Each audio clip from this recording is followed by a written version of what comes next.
azo solola directement na général de fait Kaïm. Pour nini ye azo capter ba masolo o ezoleka na ba généraux bani ba kota ye pe kota soda mususu kaka wana titeni na biso. Donc yango ba benga la guerre ya c'est ça guerre politique et kotika la kosila te. Donc na façon ya wana misisa wana nyo se botama na kati ya ba généraux na biso. Général Numbi ba sanctionner kala mingi te bazo auditer a détourné pe mbongo ya autre bengi ya basoda IDPS viva abo uti koyoka ministre oye ya makambo ebola wali ya mbongo ebola Oli Ilunga ministre Oli Ilunga papa ba magistrat babandi musala batika babandi musala. Donc ministre on a-t-il les lois en résidence surveillée et si ko basengi basala enquête pona makambo ebola to uti koyoka awa docteur Denis Luko alobi bato ba internat bango pona malade ya virus ebola bakomi da kobima po et comme da évacuer malade sili maintenant ba annoncer te tous la noce ba confirmer que ebola na République démocratique du Congo abuo tous asko annonce wana siko tangu annonce wana zosila bazo sa siko audit ya ministre wana a détourné 4 millions de dollars américains oyo batinaka mpona malade ya virus ebola ti lelo aza na résidence surveillée bahomme fort baoyo bazali na série ya Kabila sikoyo na minute oyo justice eza mosala a baaméricain bafélicité président Félix mpona lutte contre la corruption na 2 semaines apam bafélicité mpo abloqué deya bahomme fort ndambo misu baromo mikufa bango moko sikoyo yo comprendre ke 2 semaines bafélicité sikoyo na 1 mois 3 mois ekoma ndeni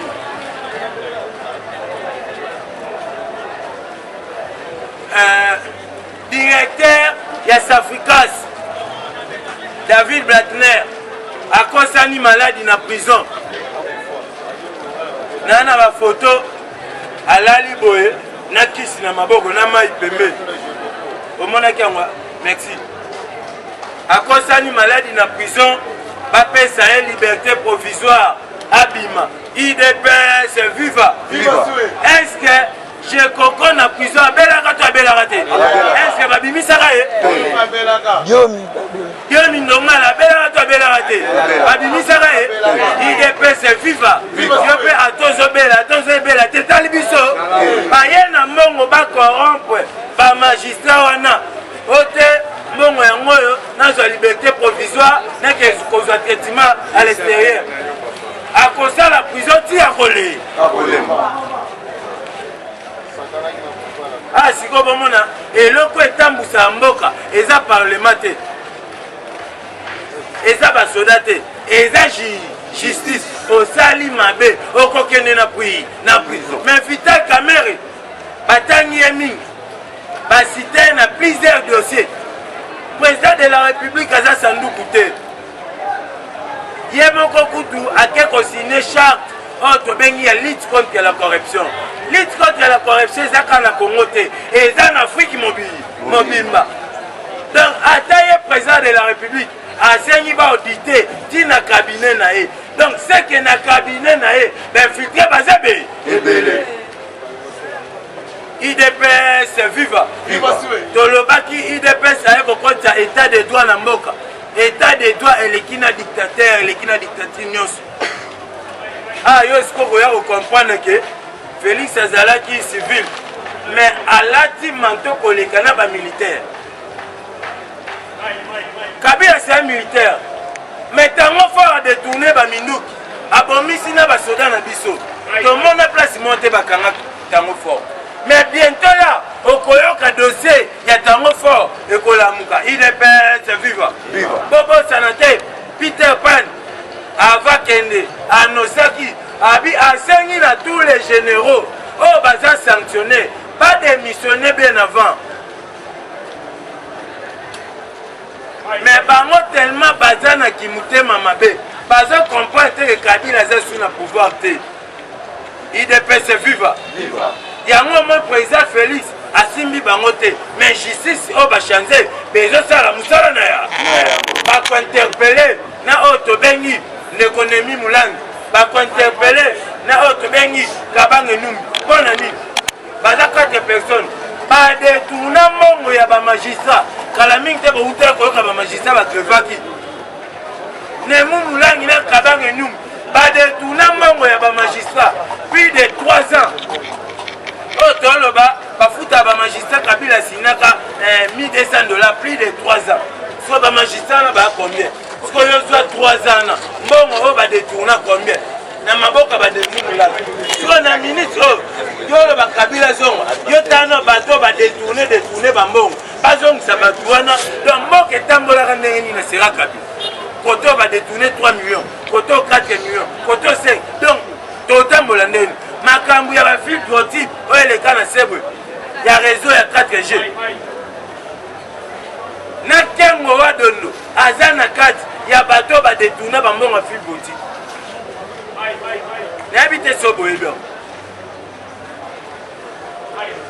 IDPS viva oyo eza manda ya président Félix te tombola na nganga oyo eza manda ya président Félix te oyo eza oyo tobengi président Félix asala ratissage azo éliminer bacorrupteur nyonso bato baza na bacorruption minene mboka avetambola malamu esenga justice yango moni président Félix akoti justice oyo tobengi transition sa Kabila yango tomona mais tellement totravaille ka elongo na bataka ya Kabila IDPS viva boye ko comprendre que toyebisa bino transition sa Kabila oyo eza mandat président Félix te mais avant mboka se retrouver bakenda nanu na oyo tobengi sacrifice mais président Félix aboyi makila peuple congolais tango yango azomemango na oyo tobengi politique awuti kotinda bagene bake kotanga na Israël mpo na service ya renseignement IDPS viva tobetano Fatima Bo azoprépare lendemain ya biso kolongwa oyo président Félix akolongwa ezasu ye te IDPS viva mutu oyo akoya kokuta deja mboka basokoli ye aza lokwa Moïse oyo comprendre que IDPS ayaki na pouvoir te mpona kosouffrir yo peuple congolais boyoka batalamuka baoloba susu makelelo banda aloba oti longo oyo azokoka te boyoka baoloba susu bamoni ke na bacolonel bagénéral bakomi kointerpele bango bahomme fort bakomi kokangama sikoyo bush na bango ekangami etikali kaka oyo tobengi social ekota na mboka mais tobanga te bouti comment le président de la République a signé contrat na otobengi d'investisseur ya minene ba juif na ba américain iPad IDPS viva yo ya comprendre sikoyo ba américain o bazoya ezana plus de 3000 sociétés oyo ba investir na République démocratique du Congo mobimba sikoyo yo peuple congolais tolobi boyo investisseur bayaka na pays oyo eza les plus populaires RDC boyebi na monde entier eza cité parmi les pays les plus populaires et puis baoyo tobengi bacuivre baminere barichesse baaméricain bapanzaka bainvestisseur na bango parci par là so bamoni pétrole eza na Brazza batindi bainvestisseur kuna bamoni pétrole eza na cobalt eza na Angola batindi kuna bamoni cuivre epi makoto batindi mais baye kocomprendre ke eza na pays moko eza na barichesse wana nyonso eza RDC siko babi na topanza bainvestisseur tozwa bango toréunir bango tosangisa bango inde na République démocratique du Congo IDPS viva siko ye peuple congolais mpona chite okoya kocomprendre ke président Félix ayaki te mpona kosouffrir yo soki nano osala référendum te président ake na 3-4 mandat okosala yango sikoyo IDPS viva Mais politique, eza jeu de dame te. Politique, eza li panangu bate. Politique, eza otobengi, ba politicien babota manangu. Koza la président chef de l'État, babota manangu. Fayoul aza mutu oya bota manangi présidentiel te. Yango moni, tana ye chouaki. Mais toye ko kompana bata FCC, bani basa ba makui. Tala neti mutu otobengi, Evariste Bochab. Balobi akoma vice-président Yasseni. IDPS viva. Evariste Bochab. Moutou a détourné Ebele, Aboma Pebele, Asala Batuere Ebele. Mais akoma vice-président Yasseni. Donc, ma père au Basala, Baniba Kota, na mandat au IDPS viva. Maman Denise a outi na Otobengi na Mbujimai.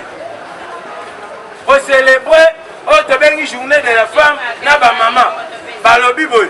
Pour kende ya kei. Basaki ya fufu. Basaki ya masangu. Basaki ya los. Na Mbujimai. Tala mukanda tala matala.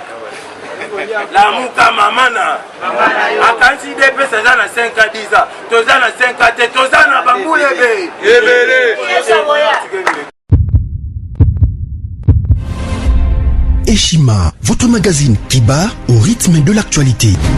Retrouvez la nouvelle édition.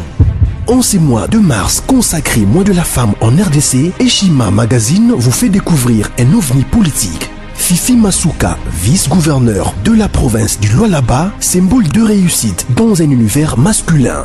Mama Africa, lève-toi, le mot d'ordre d'une femme de foi.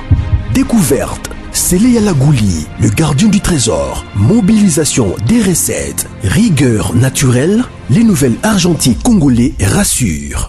Focus, ministère du budget, Jean Baudouin Maillot imprime sa marque dans l'exécution de la loi des finances. Patient Saïba Tamboué, l'OGFREM contribue à la matérialisation de l'émergence de la RDC. Dossier Eshima, nomination des hauts magistrats, lueur d'espoir. Nation, interview de Christian Matata. Augustin Kibassa annonce un projet intégrateur pour booster les secteurs du numérique en RDC. Bourse d'études, amélioration des conditions et complicité avec les étudiants, Thomas Luaka Losenjola convainc. Michel Moulumba Tumpaka, les modèles de réussite et de loyauté pour la jeunesse. Culture, Mwanankazi, un statut familial particulier. Retrouvez l'intégralité du magazine Eshima dans les kiosques. Eshima Magazine, un nouveau standard d'information.